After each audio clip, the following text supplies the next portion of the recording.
Donald Trump ने दी है बहुत बड़ी धमकी। इतनी बड़ी धमकी कि अगर उनके अल्फाज पर को सही माना जाए तो पूरा मिडिल ईस्ट आग के शोलों में भड़क उठेगा। डोनाल्ड ट्रंप ने ओमान को धमकी दी है, वही ओमान जिसके साथ ईरान मिलकर स्ट्रेट ऑफ हॉर्मुज के रूट का तयन करने में जुटा है। आपको मालूम है कि जो एमओयू दस्तखत हुआ था जिस पर अमेरिका और ईरान के बीच, उसकी मियाद यानी अमन समझौते की मियाद एक दिन पहले ही मुकम्मल हो चुकी है। यानी अब कोई अमन समझौता नहीं है, वो 17 अगस्त तक के लिए था। तो आगे क्या होगा, सबसे बड़ा सवाल यही है। चूंकि डोनाल्ड ट्रंप धमकियों पर धमकियां दिए जा रहे हैं, जैसे मिसाइल दागी जाती है वैसी वो धमकियां दाग रहे हैं। आप देख रहे हैं न्यूज़ 18 का सोशल मीडिया प्लेटफॉर्म, मैं हूं विशाल आजम। तो ये बड़ी खबर है कि अमेरिका और ईरान के दरमियान जंग रोकने और वसीतर मुआहिदे की तरफ बढ़ने के लिए तय किया गया 60 रोजा 60 दिनों का एमओयू यानी मेमोरेंडम ऑफ अंडरस्टैंडिंग अपनी मुद्दत पूरी कर चुका है, लेकिन कोई हतमी अमन मुआहिदा सामने नहीं आया है। अमेरिकी सदर डोनाल्ड ट्रंप ने वाजे कर दिया है कि वॉशिंगटन इस एमओयू में तौसी का ख्वाह नहीं है। यानी ट्रंप का साफ तौर से कहना है कि अमेरिका इस एमओयू को एक्सटेंड करना नहीं चाहता। इसका मतलब क्या है कि आगे जंग बंदी रहेगी, ऐसा अमेरिका नहीं चाहता और ईरान को हथियार डालने का मुतालबा किया है डोनाल्ड ट्रंप ने। बल्कि उनके अल्फाज को अगर हम यहां बताएं तो उनका यह कहना है कि ईरान को चाहिए कि वो सफेद झंडा दिखा दे, यानी सरेंडर कर दे। ये ट्रंप कह रहे हैं कि ईरान को चाहिए कि वो सरेंडर कर दे, वो पीस के लिए, अमन के लिए सफेद झंडा उठा ले। दूसरी तरफ ईरान ने इशारा दिया है कि अगर सिफारती कोशिशें यानी डिप्लोमेटिक प्रोसेसेस नाकाम रही तो वो दिफाई पोजीशन से निकलकर यानी डिफेंसिव अप्रोच जो है ईरान का है वो वहां से निकल जाएगा और जारहाना फौजी हिकमत अमली इख्तियार कर सकता है, यानी ऑफेंसिव स्ट्रैटेजी अख्तियार कर सकता है। हमलावर जो स्ट्रैटेजी है वो ईरान उस पर अमल कर सकता है, ये ईरान का कहना है।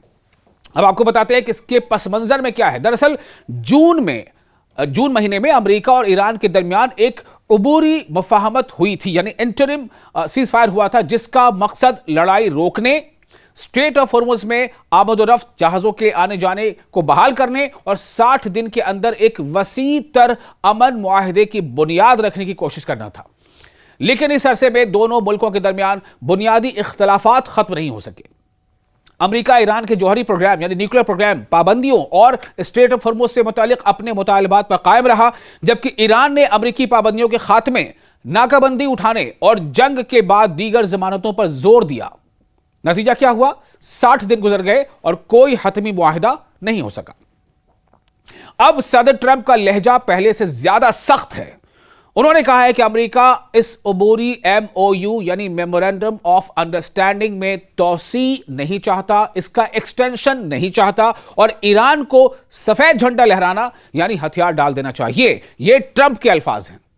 डोनाल्ड ट्रंप के मुताबिक ईरान अभी वो मुआहिदा करने पर आमादा नहीं जिसे वॉशिंगटन जरूरी समझता है, जबकि उनका बुनियादी मौक़िफ़ यानी बुनियादी स्टैंड यह है कि ईरान को जौहरी हथियार यानी न्यूक्लियर हथियार हासिल करने से रोका जाए। यहां एक दिलचस्प मगर बतजाद बात भी सामने आई है, कंट्राडिक्टरी।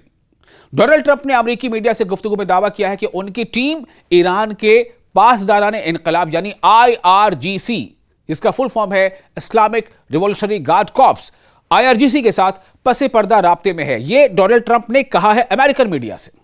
फिर से सुने, ट्रंप ने अमेरिकी मीडिया से गुफ्तगू में दावा किया है कि उनकी टीम ईरान के IRGC के साथ पसे पर्दा राब्ते में है। ताहम ईरानी पासदाराने इनकलाब यानी IRGC ने इस दावे का खंडन किया है, इसकी तरदीद की है। यानी एक तरफ वॉशिंगटन की जानिब से सख्त अवामी बयानबाजी है तो दूसरी तरफ मुमकिना बैक चैनल राब्तों का दावा भी किया जा रहा है। अब आते हैं ओमान पर ट्रंप की वार्निंग की तरफ, जो मैंने आपको शुरू में बताया था, जो इस बहरान का शायद सबसे हसास पहलू है। ओमान इस पूरे मामले में अहम सालिस है यानी मीडिएटर है और ईरान के साथ आबनाए हुर्मुज यानी स्ट्रेट ऑफ हुर्मुज के जरिए जहाज रानी यानी नेविगेशन बहाल करने के लिए अलग बातचीत कर रहा है। एसोसिएटेड प्रेस के मुताबिक ट्रंप ने फॉक्स न्यूज के रिपोर्टर से गुफ्तगू में खबरदार किया कि अगर ओमान अमरीकी कोशिशों के रास्ते में आया तो अमरीका ओमान पर बमबारी कर सकता है, यानी बॉम्ब से उड़ा देगा, सीधे लफ्जों में। ट्रंप ने इस गुफ्तगू में सख्त अल्फाज इस्तेमाल किए, ताहम फॉक्स न्यूज ने इस इंटरव्यू की ऑडियो जारी नहीं किया। लेकिन ये रिपोर्ट है कई एजेंसी से इस रिपोर्ट को दी है। यह धमकी इसलिए अहम है कि ओमान सिर्फ एक खलीजी मुल्क नहीं बल्कि अमेरिका और ईरान के दरमियान सिफारती राब्तों में, डिप्लोमेटिक प्रोसेसेस में एक अहम किरदार अदा करता रहा है। इस वक्त ओमान और ईरान स्ट्रेट ऑफ हॉर्मुज में जहाजों की आमदोरफ्त के एक इंतजाम पर बात कर रहे हैं। न्यूज एजेंसीज के मुताबिक मुजवजा इंतजाम में जहाज एक रास्ते से दाखिल होकर ओमान के करीब दूसरे रास्ते से निकल सकते हैं और अबूरी मुद्दत में इनसे फीस या टोल वसूल न करने की तजवीज भी जेर बहस है। अबूरी मुद्दत यानी इंटरिम पीरियड होगा यह। मसला यह है कि आबनाए हुर्मुज यानी स्ट्रेट ऑफ हुर्मुज आलमी तवानाई की तरसील के लिए इंतहाई अहम है। यहां कशीदगी का मतलब, यहां तनाव का मतलब सिर्फ अमेरिका और ईरान के दरमियान जंग का खतरा नहीं बल्कि आलमी तेल और गैस की सप्लाई पर बराह रास्त दबाव भी है। वर्ल्ड लेवल पर जो तेल की सप्लाई है उस पर सीधा इसका असर पड़ सकता है। न्यूज एजेंसी रॉयटर्स के मुताबिक हालिया दिनों में आबनाए हुर्मुज से गुजरने वाले जहाजों की तादाद मामूल के मुकाबले में बहुत कम हो गई है। 17 अगस्त को ब्रेंट खाम तेल यानी क्रूड ऑयल की कीमत तकरीबन $91 फी बैरल तक पहुंच गई, यानी तेल की कीमतें भी बढ़ रही हैं, जिससे वाज़ेह होता है कि मार्केट भी सिफारती नाकामी को सप्लाई रिस्क के तौर पर देख रही है। दूसरी तरफ ईरान ने भी अपना लहजा सख्त कर दिया है। रॉयटर्स के मुताबिक एक सीनियर ईरानी ओहदेदार ने कहा है कि मुज़ाकरात में ताअत्तुल के बायस ईरान दिफाई हिकमत अमली से निकलकर मुकम्मल जारहाना यानी अग्रेसिव फौजी पोजीशन इख्तियार कर सकता है।